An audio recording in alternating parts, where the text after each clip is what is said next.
This tutorial is an introduction to programming in the chemical machine paradigm. The chemical machine is a paradigm for purely functional, concurrent and parallel programming. The paradigm itself is independent of a specific programming language, and it can be implemented in many programming languages. I will be focusing on using it in Scala, because I have made a library called Chymyst, or more narrowly, Chymyst core, that implements the chemical machine programming. However, if you think about the core ideas of this paradigm, you will realize that it is language agnostic. To start using the Chymyst library, you have to add this to your SPT library dependencies, and you can easily see how to adapt this to other build systems. This import statement adds all of the necessary symbols to your scope. There are quite a few symbols that would be cumbersome to import one by one. So what are the basic ideas of the chemical machine paradigm? The main idea is that we want to model running processes or concurrent processes and concurrent data using a metaphor that comes from chemistry, which is that molecules react and produce other molecules, and all reactions happen at the same time, concurrently and in parallel. So we will call a reaction any concurrently running process in the chemical machine. And reactions will be computations that work with molecules, and molecules is a special kind of data that are adapted to be used in a concurrent way. And reaction consumes one or more molecules, and it may emit some new molecules. Each molecule carries a value, which may be understood as a payload. This value is a local Scala value. It's say integer or something like that.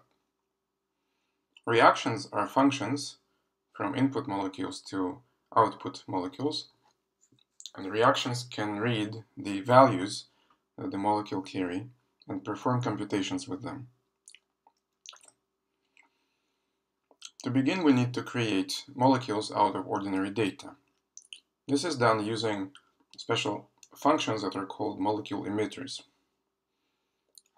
All molecule emitters need to be declared before you can use them. The macro called m, lowercase m, is used to declare molecule emitters. Here are some examples. Here is a molecule emitter called C. C is the name of the local variable that the emitter is stored in. It's just a local value. But also, you see that the program specifies the type of the data. So this type int is the type of the payload data.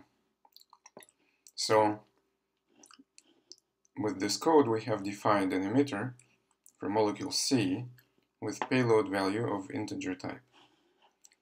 And so we can define any number of emitters for different molecules. So in this way, we define molecules. Now you see this type is a class defined in the library that represents emitters. Emitters have a function interface. So they can be called like this as functions. And the result of this is that you create a new molecule or a new copy of a molecule C carrying the payload value 123. This is a function call. So this function call is non-blocking. So that it's very quick. and we will call that we emit molecule C with value 123. So in this way we define molecules and emit them. To emit a molecule, you can think about it as to create a new molecule in some chemical world or a concurrent world. So this is a special place where these molecules then are stored. The molecules are consumed by reactions. Reactions need to be declared. The syntax for that is this. Reactions are declared similar to the chemical notation. So in the chemical notation, you declare the left-hand side of a reaction. So molecules on the left-hand side, and then there's an arrow, and then there are molecules on the right-hand side. So this syntax is inspired by the chemical notation, but the main idea is that you want to define a reaction that consumes some input molecules. In this case, these are molecules C and N, which we defined just here. And X and Y are going to be pattern variables that will match the values that are the payloads of these molecules. And the result of the reaction is to emit a new molecule that carries a new payload computed by the reaction body. Now you see that a reaction created by the go function is actually a value. Again, we can store this in a local variable. It is a value of type reaction. This is just a debugging representation of the reaction. This is just for convenience to remind you what are the inputs and just not to occupy too much space in the debug output. Reactions, as I said, are just locally scoped values. So this is a value. If you create that value, you don't actually start anything yet. And after you have defined your molecules and your reactions, you can't actually run anything yet. And you can't emit molecules yet, because there's no place to emit them to. The place to emit the molecules to is called a reaction site. It's a place or a container you can visualize that holds all the molecules you emit. So you need to create that site. And by creating it, you activate all the reactions that consume molecules that you have defined. To do that, we need to use the call to the method site. So here is an example of some more interesting computation. The first reaction we define will consume an input molecule in. It will take its value. It will make some computation, and the result of that computation will be emitted as a payload of a new molecule, which is result. The molecule result has been already defined. So first you need to define all of them, or more precisely define the emitters. You don't actually have molecules themselves, you have emitters. So you define the emitter. Once you have defined it, you can use it in a reaction. So we defined in this way a reaction R1 and reaction R2, which is take the result molecule, consume it, take this X, the payload of the result molecule, and print that X, which is a side effect. So this reaction does not actually emit any molecules. It performs a side effect. Having created these two reactions, we then create a reaction site. This call to the method site takes a list of reactions as arguments, and it creates a reaction site and activates the reactions at the same time. So after this call, you may emit molecules that are consumed by these reactions, which are in and result. You could emit in and result, and no other molecules, because you haven't defined a reaction site for them. So here, for example, we define a molecule C, but here we have defined a reaction with C, but we haven't activated that reaction. It is not in any reaction site, and so therefore this reaction is, right now it is just a definition. It's an inert or declarative description of a possible computation. It's not actually activated yet. And so you would not be allowed to emit a molecule C after this, but you're allowed to emit in, and you're allowed to emit result. So let's emit in. We can do that a few times. Then we wait a little bit, and we see this getting printed. And so first we emitted, say, this one in with 123. The runtime system notices that a reaction has been activated that consumes a molecule in. So since we have these molecules here, these reactions will be run automatically. The molecules will be given as input to these reactions, and you see this is run out of order. So this is all run concurrently. 3 copies of this reaction are run concurrently in parallel. Each of them computes this, emits the result, and then 3 copies of the result reaction are run in parallel and print those values. So the printing is slightly out of order. So this order is unpredictable and non-deterministic, because just like in real chemistry, molecules react whenever they find time to do so, and it is unpredictable when exactly they will react. So as we have seen, emitters could be called many times to emit many copies of a molecule. And emitter is just a function call, so you can put it anywhere you want. Certainly none of this works without a runtime. So this library provides a runtime that monitors whatever you emit, and whatever reactions you activated will be started automatically and maybe in parallel as many times as possible. Whenever input molecules are available at the reaction site for some reaction to start, that reaction will be started. There is a thread pool which is automatically managed to start reactions. So reactions are cheap, they're not threads, they're actually multiplexed over many threads. Note that none of this code is blocking. So emitting a molecule is a non-blocking operation. So these are non-blocking operations. They don't actually wait until the reaction starts. So we first do that, and then we had to do a sleep in order to wait for the reactions to start. Well, this is certainly not good programming practice for production code. This is just to illustrate what happens here.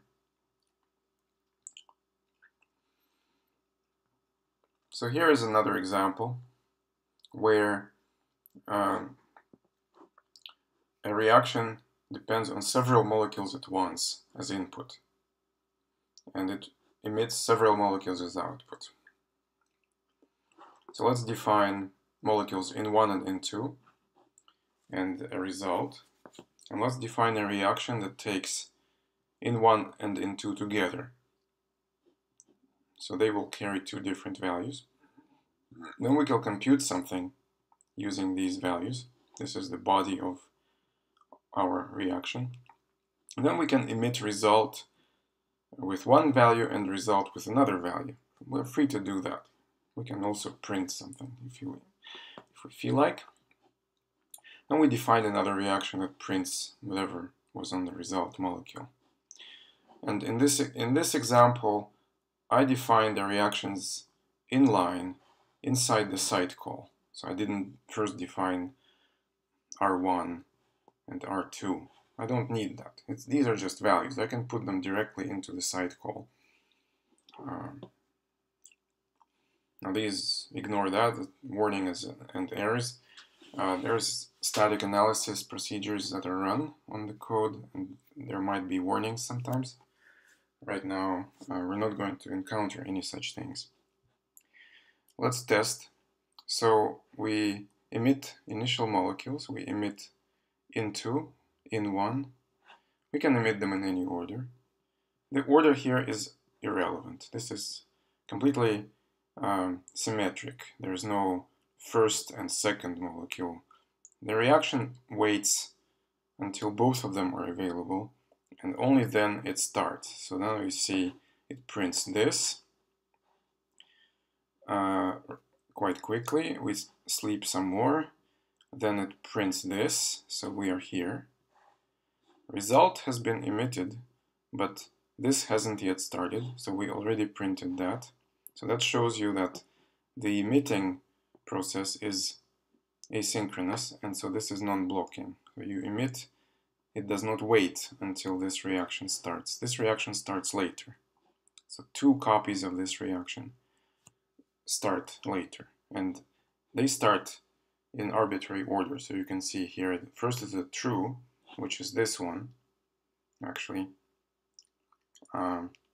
wait, let me see. No, this is the first one, this is the second one. So they ran in that order, which could have been different. Let's consider an interesting example where we want to wait until some result is obtained and then proceed with a new computation. To do that, we use a molecule whose payload is a function type. Now, notice that the molecule emitter is declared with an explicit type of the molecule's payload. So this type is statically fixed at definition time. Here it's integer, for example. But it can be any Scala type. It can be a function, or it can be a custom class or type, or anything else. It could be, for example, a molecule emitter type also. Could be any Scala type. So if we use a molecule that carries a payload of function type, like this, then we can do an interesting thing. We can have a reaction that calls this function. So let's write that reaction. It consumes a molecule in with value x. It consumes a molecule cont with value k. And it does something, computes some new value, and calls the continuation with that value. So this reaction will do whatever you pass as a function on one of the molecules. So here's what we can do, for example. We can put an in molecule, so we emit in, so that will be this one. The reaction won't start yet. Now we emit a second molecule, cont, and we put a function on it that prints its argument. And now, first we have this printed, and then we have this printed from the continuation. So the result is that the continuation is invoked after this reaction starts. And so that's an interesting pattern. This is asynchronous continuation. This is a continuation that's invoked later, when this reaction starts. And that could start much later. You could emit cont first and then wait until somebody else, some other process or some other reaction emits this. And only then this reaction will run. And the new reactions and new molecules can be defined anywhere in the code. So in fact, this could be defined inside some other reaction, and that makes a chemical machine a very flexible paradigm for programming. So to summarize what we learned so far, a chemical machine program has several parts.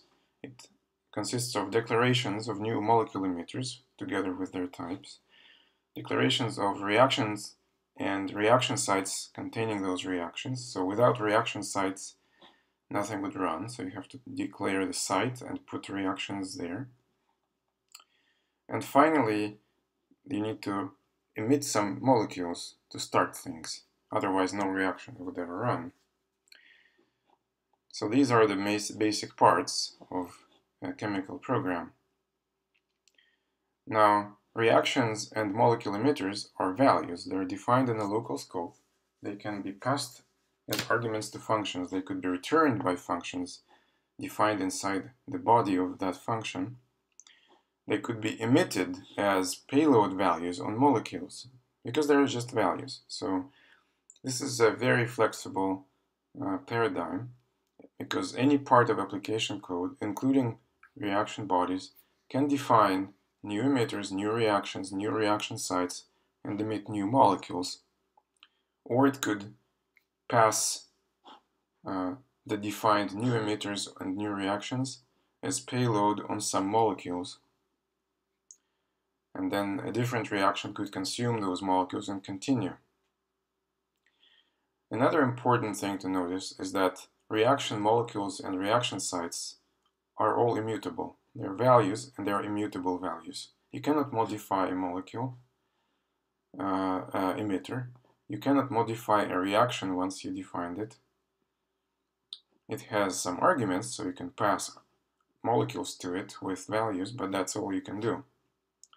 You cannot change its code once you defined it. It's a function. It's immutable. And also reaction sites are immutable. Once you define a site, there's no way to change that site. This site has this reaction, and that's forever. You cannot add one new reaction to this or remove this after you have defined the reaction site. Let's continue to another interesting example, which is asynchronous counter.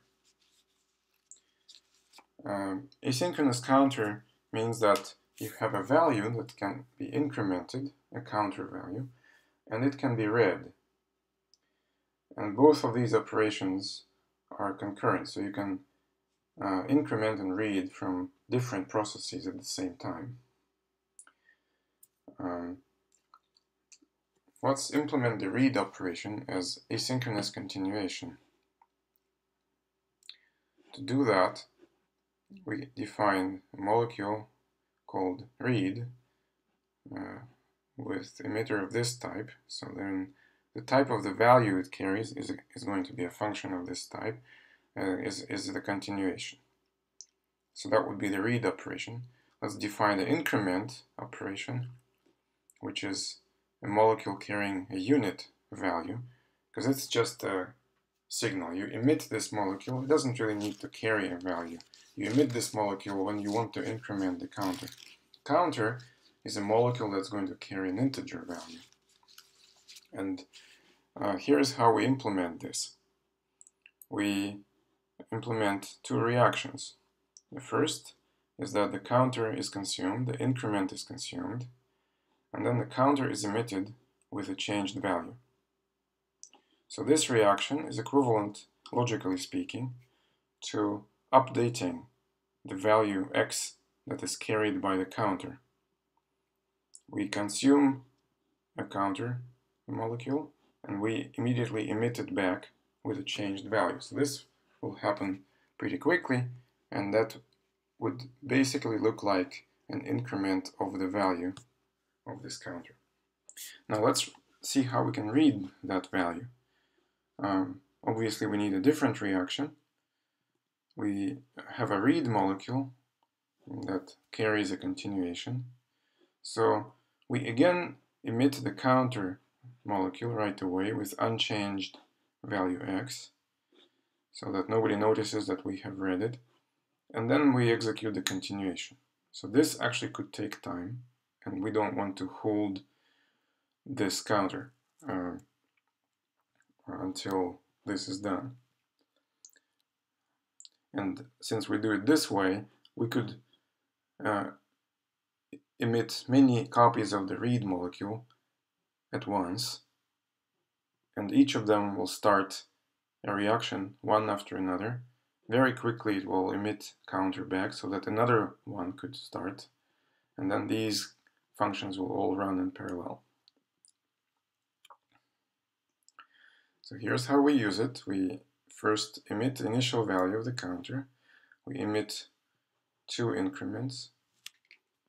And then we emit the read with this function. And then we wait a little bit and we find that this is printed.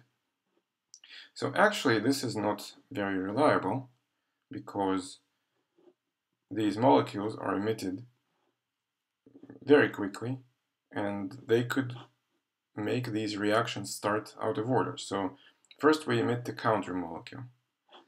This by itself cannot start any reactions because the 2 reactions we have both require a second molecule as input.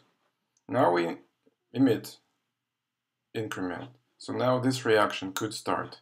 But we immediately emit also another increment and a read. So now we have at our reaction site, we should imagine all these molecules first are gathered at the reaction site, which is some kind of container where they're waiting until the reactions pick them up and consume them. So at the reaction site, we have 4 molecules, counter, 2 increments, and the read. So then any number of reactions could start. We could start a counter with increment or a counter with read. We have only one counter though, so only one of them could start. And it is more or less random which one will start. So if we very quickly emit all of these molecules, then it could be that first one increment starts, which will run like this, and then a read will start, and it will read 1 instead of 0. It will emit back counter of 1, and then another increment will react with counter of 1 and give you counter of 2, but you won't see that because the read has already run. So in this run of this test code, we found 2 as the value, but this is not reliable. In fact, it cannot be reliable. You cannot reliably read a current value of a counter that can be concurrently changed, because you don't know at what time some other process might want to change that counter. So the chemical machine gives you a very good intuition about why this code is unreliable.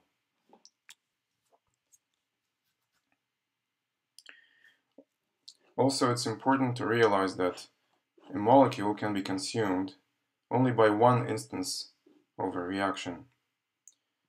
So this is like in real life. Molecules are consumed by reactions, and so if we have only one copy of this molecule at the reaction site, then either this reaction will start or this, but not both at once, because they both contend on this single molecule that we have.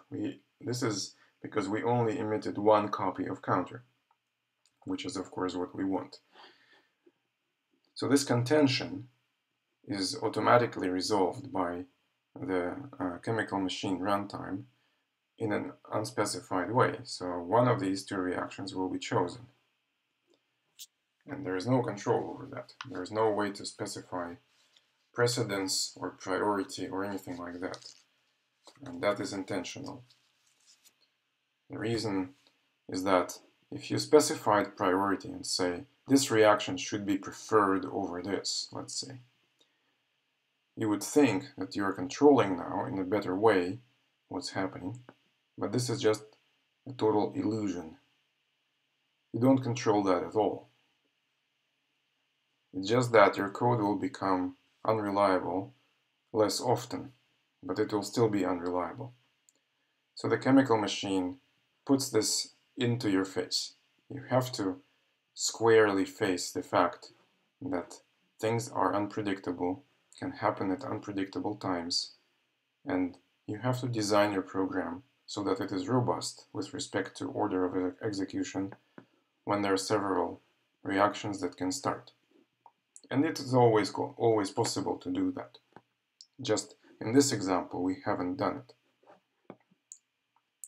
Let's see how we could implement a counter that is incremented until some condition is met. So not just increment somehow and then read at some point, but increment and only when some condition is met, then you start some other reaction. So let's do that. We will count until the reaction, and until some condition is met, and then another computation should start and use this last obtained value of the counter. How would we do that? So we define a counter with integer value, and then we define, well, the increment as a unit value as before. And we define two further molecules, done and next. Now the done molecule will signal the end of counting, and the next molecule will be the continuation. It's like the read molecule before. So let's imagine we have some condition which tells us when we're done. Well, let's just have a very simple condition here. And this could be any condition. So here's how we define the chemistry, so to speak, of this program. The first reaction, increments. Well, the increment works as before, but it first computes the new value, and then it checks the condition. If the condition is true, it emits this done molecule with the new value. Otherwise, it emits the counter molecule with the new value. So if you throw in a bunch of increment molecules, then this reaction will run several times, every time checking that the condition might be true, and incrementing the value and putting the counter back into the reaction site until this condition is true, and then we emit the done molecule into the reaction site and we don't emit the counter again. So any more increments you might throw into the reaction site, or emit as I say, will just sit there. They won't react with the counter because there won't be any more counter emitted, only done. Now if done is emitted, then the continuation works, but not. So now the next does not react with counter, it reacts with done. That's the main idea. So then clearly this works. So I put in a bunch of increments, and then now we reliably stop at 2, because that's the first value of the counter that satisfies this condition. Notice we could have more code that follows this situation, this time when we reached a value of the counter that satisfies a condition. But this code will have to be inside this closure. So this is maybe slightly inconvenient. In functional programming, you can put anything inside a closure. You can put your entire rest of the program inside a closure, in principle. But this is not very convenient. It splits the scope artificially, and it might be not very convenient in some cases to write programs like this. You have to have extra closures splitting your scope. So because this pattern is quite often used, so you have a continuation and you invoke new code when some molecule is emitted. Essentially what you want is to wait until that happens and then continue. You want to block, but there aren't any blocking constructions that we have seen so far. So you just use the synchronous continuation. But suppose you put all of your rest of the program in here. Then essentially what happens is that we emitted some molecules and then we wait until done is emitted and then we continue. So this is almost like blocking and waiting, except of course we aren't blocking anywhere. But it's equivalent to blocking. And so the Chymyst library supports this pattern as a direct feature of the language, which is called blocking emitters. So these are molecules that have emitters that block when you emit them.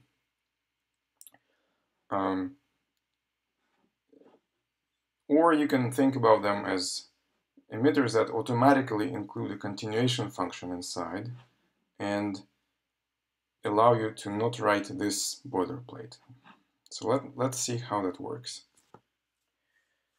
Emitters that block will stop the execution thread when they're emitted until the reaction starts that consumes them and executes the continuation. Now, executing the continuation, and the continuation is built into the blocking emitter, so you don't have to define it yourself. Executing the continuation is called sending a reply or emitting a reply, because the continuation is a function that takes some value and returns unit. So this is like receiving a reply value of type int and doing something with it. So the syntax for defining them is B instead of M. And B has two type parameters. The first is the payload value type, and the second is the reply value type. So now if we define next as a blocking emitter rather than non-blocking with continuation, then we can rewrite our code in a slightly easier way. We write it like this. So notice the reply here is the continuation that we used to have, this one. We could have an extra value next to this. We could have a tuple of a value of type T and the continuation. So that's what the blocking emitter does. It has two types, but basically it's equivalent to having a continuation as part of the value on this molecule, except you don't have to write it. You just write it like this. So it's like a continuation that consumes an integer, and this is the reply, and you just call it. You call that continuation. So this is the syntax for using a blocking emitter, and this is a pattern variable. It doesn't have to be called reply, it's just a pattern variable that represents the continuation. So this reaction is the same as before, and this reaction is just a syntactic rewrite of this, in a sense, with a little less boilerplate. And using it now is easier. So what you do is you emit what you did before. Now this is just alternative syntax that I felt like using. It's the same as this. But now emitting next will block this thread of execution until the reaction starts that consumes the next and sends a reply. So until the reply is emitted, this thread of execution is blocked, and once the reply is emitted, the value of the reply, which is this x here, will be returned as the return value of this call. And so this call looks like a function that blocks until a return value is received. And then you continue the computations. So more code can be written here, and you don't need to split your scope. Because your code that follows is not required to be inside some closure.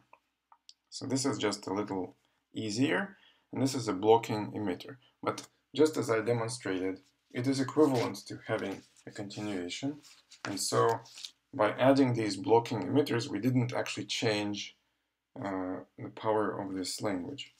Actually, the chemical machine is equally powerful without blocking emitters, just a little more boilerplate to write. So now we can do this with blocking read. Here's the code for the blocking read, where we increment the counter and then we read.